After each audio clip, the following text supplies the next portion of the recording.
Go after. Yeah, to try hard. Strive. Our toil will try hard to mend this. We'll work hard.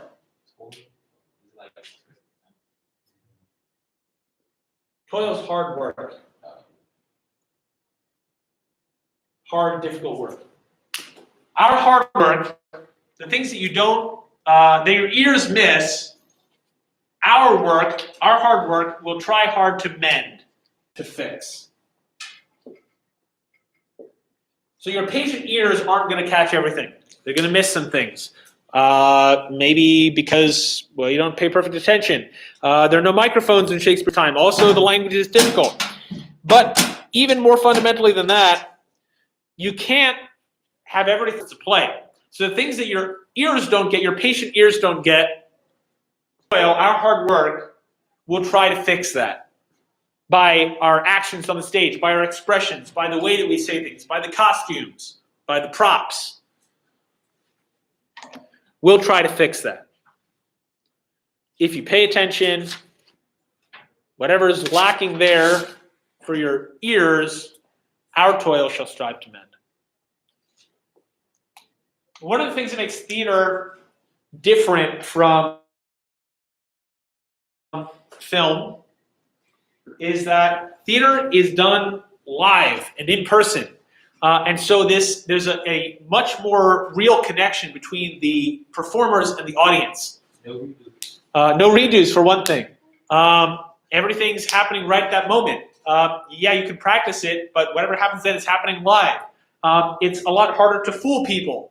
But also you're just physically present with each other, and so the energy there, there's a sort of mutual energy. If you do any, if you ever do any work on stage, or if you've done the gala, you notice the energy from the audience matters to the performers almost as much, maybe even more than the energy of the performers matters to the audience. When things really get going, when the audience gets excited, you can tell from their reactions, just from the way that they're sitting in their seats, things like that. The actors start to pick up on that energy, and things can really get rolling. The same time, the audience is sort of dead. This happens in the classroom too, which is sort of like theater in certain ways. If the audience is dead and uninterested and unengaged, the actors are going to have a very hard time keeping up that energy. And so with Shakespeare's plays, there are often things like this mentioned. Asking them to use patient ears. And our toil, we've worked hard on this, and we'll do our best to make up for the things that you don't hear. In the prologue to Henry V, another one of Shakespeare's famous prologues, part of what is mentioned there is the fact that the events of Henry V have to do with kings, have to do with battles and armies. And you just can't present those things on stage in quite the same way, especially like armies. Maybe you could get a horse or two on stage, but you're not going to be able to have these big battles like you would in real life, or if you were having a movie even. And so in that one, there's this appeal made to the audience, not only to listen, but to listen carefully and picture these things in their mind to make up for the limitations of theater. All right, but that's what's going on there at the end. And notice this very nice transition here. We have these three quatrains, these three sets of four lines that continues.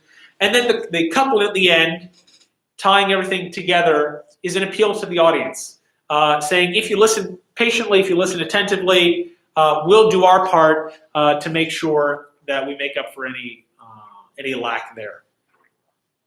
Questions about this? One of your options for this next poetry recitation.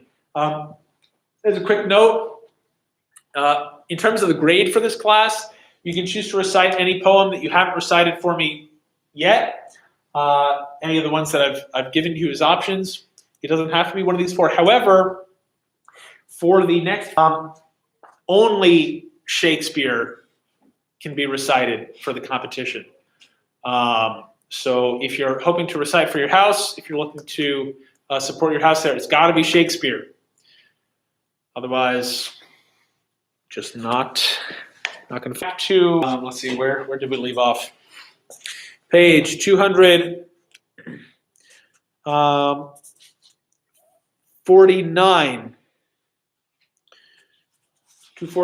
Starting from the first full paragraph there, the word Romeo. So Romeo and Juliet here, meeting at night, the same evening that they first met in Juliet's backyard. Romeo was beginning to call the heavens to witness that nothing was farther from his thoughts than to impute a shadow of dishonor to such an honored lady, when she stopped him, begging him not to swear. For although she joyed in him, yet she had no joy of that night's contract. It was too rash, too unadvised, too sudden. She doesn't want them to make any promises yet. It's too rash. But he being urgent with her to exchange a vow of love with him that night, she said that she already had given him hers before he requested it, meaning when he overheard her confession. But she would retract what she then bestowed for the pleasure of giving it again, for her bounty was as infinite as the sea and her love as deep. From this loving conference, she was called away by her nurse. Here, nurse, like Euryclea, is Telemachus' nurse, not nurse. 4 words more to Romeo, the purport of which was that if feet and follow him as her lord through the world. While they were settling this point, Juliet was nurse, and went in and returned again, for she seemed as jealous of Romeo going from her as a young girl of her bird, which she will let hop a little from her hand and pluck it back with a silken thread. And Romeo was as loath, as unwilling to part as she. For the sweetest music, last they parted, wishing mutually sweet sleep and rest for that night. He says, if your love is honorable, if you aren't just looking for some quick pleasure, and it's in fact honorable, and you intend to marry me, 250, who is too full of thoughts of his mistress and that blessed meeting to allow him to sleep, instead of going home, bent his course to a monastery hard by, to find Friar Lawrence. The good friar was already up at his devotions, but seeing young Romeo abroad so early, he conjectured rightly that temper, like something wrong with his mood, from youthful affection, for he thought Rosaline had kept him waking.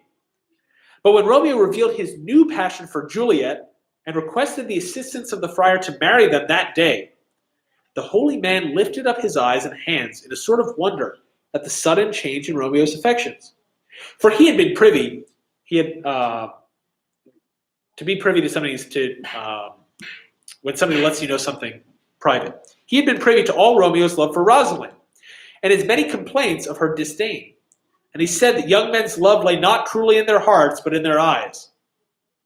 But Romeo replying that he himself had often chidden him for doting on Rosaline, who could not love him again, whereas Juliet both loved and was beloved by him, the friar assented in some measure to his reasons, and, thinking that a matrimonial alliance between young Juliet and Romeo might have interposed his mediation to make up the quarrel without effect, in marriage.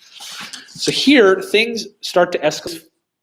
Well, the very first meeting of the party, this chance meeting turns into this blaze of affection, and then the garden, Romeo sneaks in there in a sort of a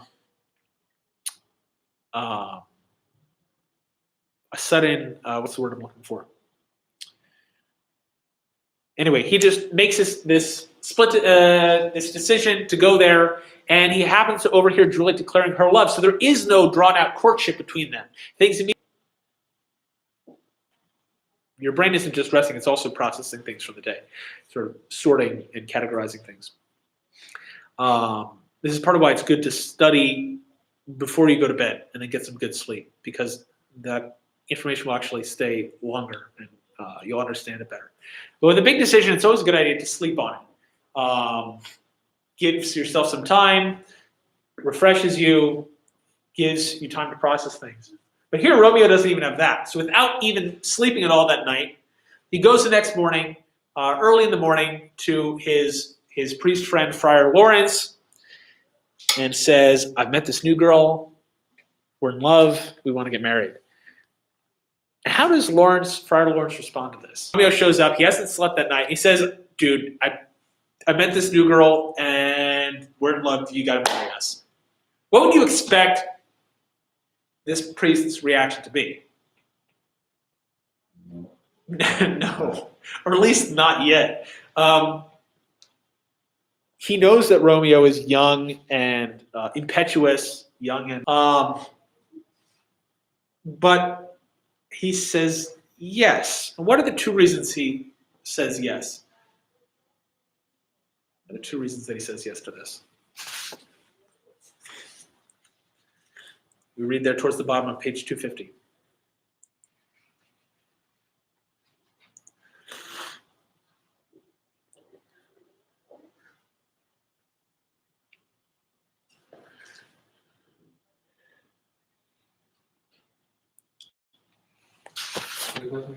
Why does Friar Lawrence say yes to this? Why does he agree to help Romeo and Juliet, who only just met like 12 hours earlier, get married? Two reasons that were given for that, why he says yes. Well, maybe because he knew that they're from two different families, and if they keep going, Right. He's thinking, well, their families have been fighting for so long. Maybe if there's this marriage between them, that will help patch things up. That's one of them. We read towards the middle of that page, thinking that a matrimonial alliance, a marriage alliance between young Juliet and Romeo might happily be the means of making up the long breach, the long divide between the Capulets and the Montagues. That's one reason. What's the other reason?